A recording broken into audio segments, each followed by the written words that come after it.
ID dari masing-masing kantor cabang juga menyebabkan pihak manajemen tidak tahu yakin tentang keuangan dan inventaris mereka setiap cabang.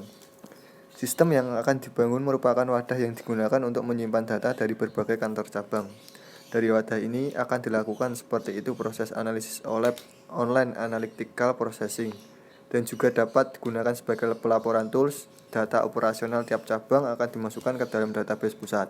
Setelah itu, kami akan melakukan extraction, transformation, dan loading untuk memfilter data yang akan difilter dimasukkan ke dalam gudang data. Model pemodelan yang digunakan adalah STAR. Arsitektur yang akan digunakan adalah arsitektur dua lapisan. Informasi yang dihasilkan dari. Yang kedua, metode penelitian. Metode penelitian yang digunakan dalam pembangunan sistem ini adalah model spiral. Metode ini dipilih karena dalam pembangunan sebuah data warehouse seringkali user tidak benar-benar tahu apa yang sebenarnya dia butuhkan sebelum dia melihat apa yang saat ini dia butuhkan. 1. Planning. Proses perencanaan adalah proses penentuan tujuan, batasan, dan pendekatan yang akan digunakan dalam pembangunan sistem. 2. Risk analysis. Analisis resiko adalah proses paling penting dalam model spiral. Pada tahap ini, semua kemungkinan yang dapat membantu dalam pembangunan sistem dianalisis. 3. Engineering. Pada proses ini, pembangunan sistem dimulai dilakukan. 4. Construction and release. Pada proses ini, sistem mulai dijalankan dan diuji coba. 5. Customer evaluation. Proses ini digunakan untuk memperoleh feedback dari user berdasarkan evaluasi dari uji coba sistem. 6.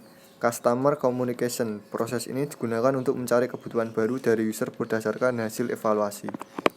Berikut hasil penelitian. Deskripsi rincian kebutuhan. Bagian ini berisi semua kebutuhan perangkat lunak yang diuraikan secara rinci untuk keperluan perancangan perangkat lunak. Kebutuhan perangkat lunak tersebut meliputi kebutuhan antarmuka eksternal, kebutuhan fungsional dan non-fungsional, kebutuhan data, atribut perancangan. Yang kedua, antarmuka pemakai. Pengguna sistem ini adalah orang-orang yang tingkat kemampuan mengoperasikan komputernya cukup baik. Antarmuka sistem ini harus memberikan banyak pilihan kepada pengguna agar nantinya data yang muncul sesuai dengan permintaan dari pengguna. Yang ketiga, antarmuka perangkat keras. Sistem ini membutuhkan komputer yang digunakan sebagai database server sebagai tempat penyimpanan database. Selain itu, sistem ini juga membutuhkan printer untuk mencetak laporan. Untuk dapat mengakses data dari komputer server melalui komputer lain, diperlukan jaringan komputer yang terhubung ke database server. Yang keempat, antarmuka perangkat lunak. Sistem yang akan dibangun ini tidak akan langsung mengakses data operasional dari pusat. Proses ekstraksi dilakukan menggunakan ETL tools, reporting tools, dan OLAP tools akan dipisahkan dari aplikasi yang menangani data operasional. Yang kelima, antarmuka komunikasi. Sistem ini akan memulai banyak komputer klien oleh karena dibutuhkan jaringan komputer yang menghubungkan komputer server dan komputer klien. Protokol jaringan yang akan digunakan adalah TCP atau IP. Ada 3 jenis laporan yang dibutuhkan oleh pihak manajemen. Laporan pertama adalah data penjualan. Data penjualan harus dapat menginformasikan jenis barang, tanggal penjualan, toko yang menjual, dan jumlah penjualan tiap barang. Laporan kedua adalah data penerimaan barang. Dalam data penerimaan barang harus dapat menginformasikan tentang jenis barang, tanggal penerimaan, toko, dan jumlah yang diterima. Laporan yang ketiga adalah laporan pengembalian barang. Dalam laporan ini informasi yang harus ada antara lain jenis barang, tanggal pengembalian, toko, dan jumlah pengembalian. Dari gambar 2, maka nantinya akan dibutuhkan 3 tabel fakta, tabel penjualan, penerimaan, dan pengembalian. Berikut skema relasi. Yang pertama, ada tabel kategori, ID kategori, kode kategori, nama kategori. Yang kedua, tabel model, ID model, keterangan model. Yang ketiga, ada tabel desain. Yang pertama, ID desain, ID grup musik, nama desain, gambar desain. Berikutnya tabel barang, meliputi yaitu 1 ID barang, 2 ID kategori, 3 ID warna, 4 ID desain, 5 ID model, 6 kode barang, 7 ukuran, 8 gambar barang, 9 harga. Berikutnya tabel grup musik. Pertama yaitu ID grup musik, kedua kode grup musik, ketiga nama grup musik. Dan yang berikutnya tabel penjualan. Yang pertama ID penjualan, ID barang, ID kasir, tanggal penjualan, tanggal edit, jumlah penjualan, subtotal, dan total. Berikutnya tabel barang rusak. Yang pertama ID barang rusak, ID barang, tanggal rusak, jumlah rusak, subtotal rusak, dan total rusak. Berikutnya tabel terima.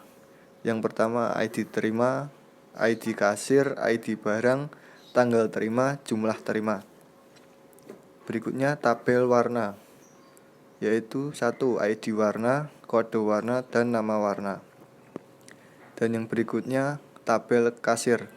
Yang pertama ID kasir, username, dan user pass. Tabel pesanan meliputi dari 1 ID pesanan, ID kasir, ID grup musik, tanggal pesanan, status pesanan. Dan yang terakhir tabel feedback, ID feedback, ID kasir, ID grup musik, dan komentar. Berikut arsitektur pembangunan data warehouse. Arsitektur yang akan digunakan adalah two layer arsitektur. Arsitektur ini terdiri dari 4 lapisan aliran data. Berikut gambarnya.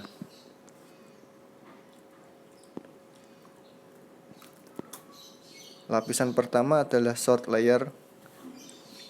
Pada lapisan ini masih berupa operasional data. Data operasional yang akan digunakan pembangunan data warehouse kali ini sudah berupa data logik yang ada di database server. Lapisan kedua adalah data stacking. Pada lapisan ini data operasional akan diekstrak, lebih dikenal dengan proses ETL, ke dalam data warehouse. Lapisan ketiga adalah data warehouse layer. Informasi akan disimpan pada sebuah penyimpanan logik yang tersentralisasi, yaitu data warehouse. Data warehouse dapat diakses secara langsung dan juga bisa digunakan sebagai sumber untuk membuat data mart yang merupakan sebagian dari duplikasi data warehouse dan dirancang khusus bagian menggunakan OLAP sebelum dijadikan sebuah laporan khusus. Short layer pada lapisan ini data masih berupa operasional data. Data operasional yang akan digunakan pada pembangunan data warehouse kali ini sudah berupa data logik yang ada di database server. Dan yang berikutnya akan dijelaskan oleh teman saya.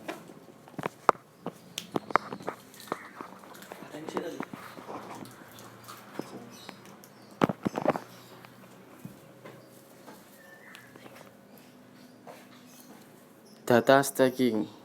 Pada lapisan ini, data operasional akan diekstrak, lebih dikenal sebagai proses ETL, ke dalam data warehouse.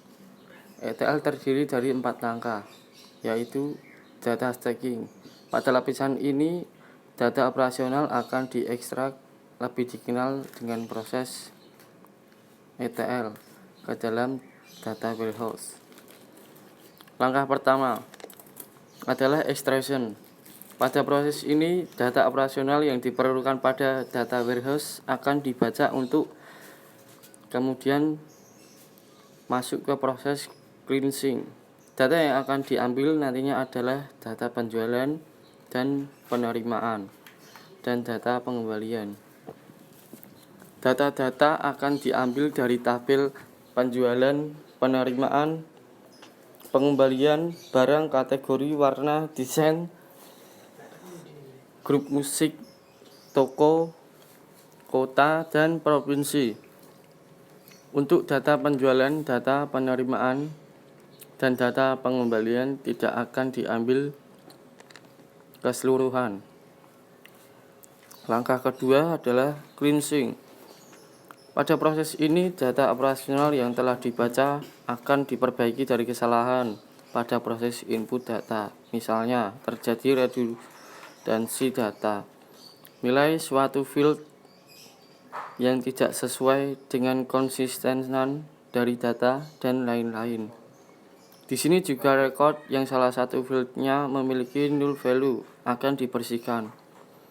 Jika kode barang yang tidak ada pada kode kategori ataupun grup musik, maka record tidak akan dimasukkan.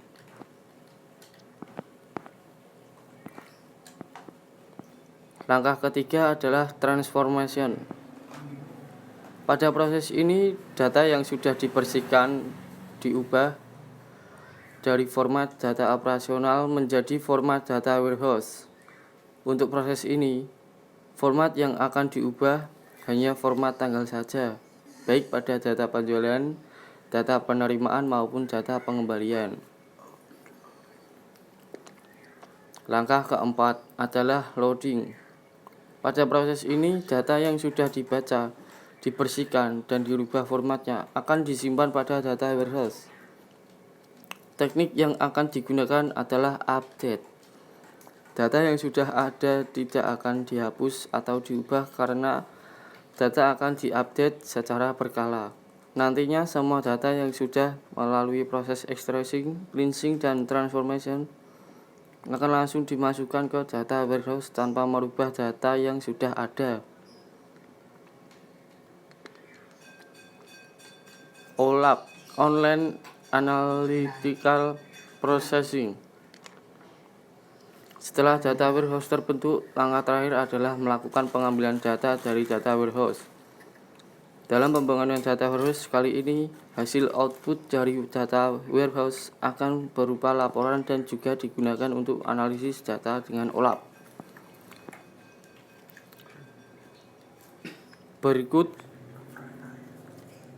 Berikut gambaran dari dimensi potongan kubus berdasarkan nilai tertentu pada suatu dimensi atau beberapa dimensinya yang diperlihat, seperti tanggal, toko, barang. Tabel 1. Sampel data. Berikut tabel sampel data yang ada di contoh ini.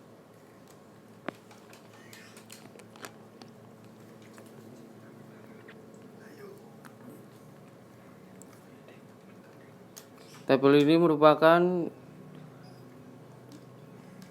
contoh dari penjualan baju dan grup musik.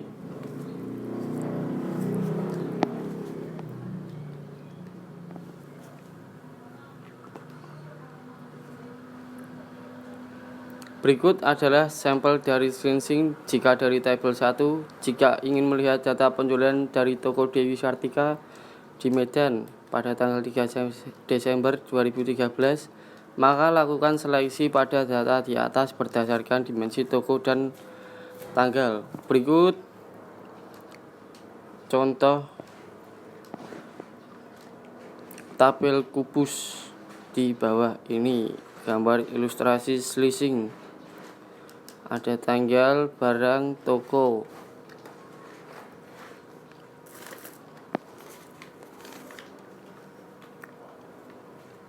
Tabel 2, sampel data slicing. Sampel data slicing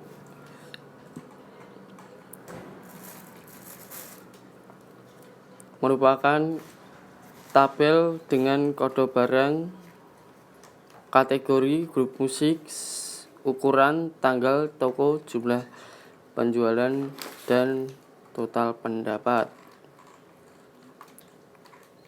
Jika dari tabel di atas kita ingin melihat data penjualan dari toko yang berada di Kota Medan pada tanggal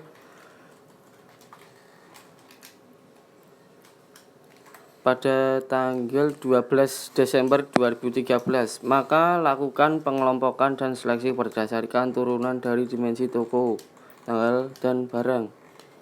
Hasilnya akan seperti pada gambar tabel di bawah ini.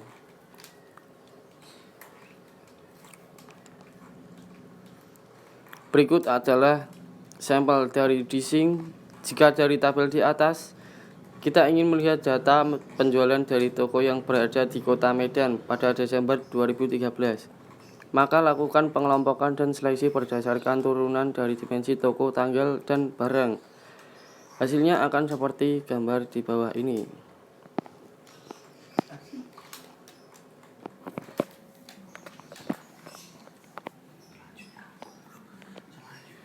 Tabel 3. Sampel data dishing. sampel data dishing meliputi kode barang, kategori, grup musik, size atau ukuran, tanggal, toko, jumlah penjualan, dan total pendapatan.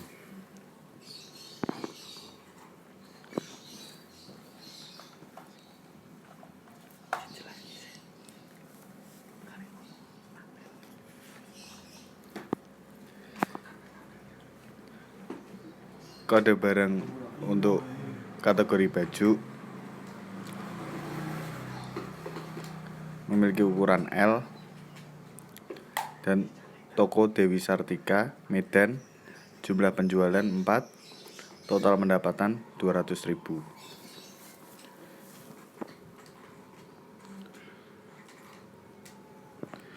Kode barang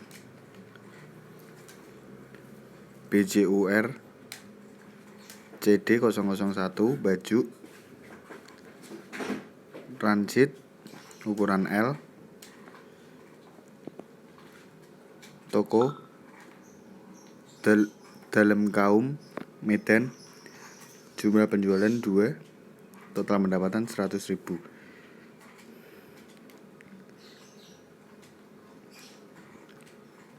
Kode barang BJUR CD003 kategori baju, grup musik transit, size L,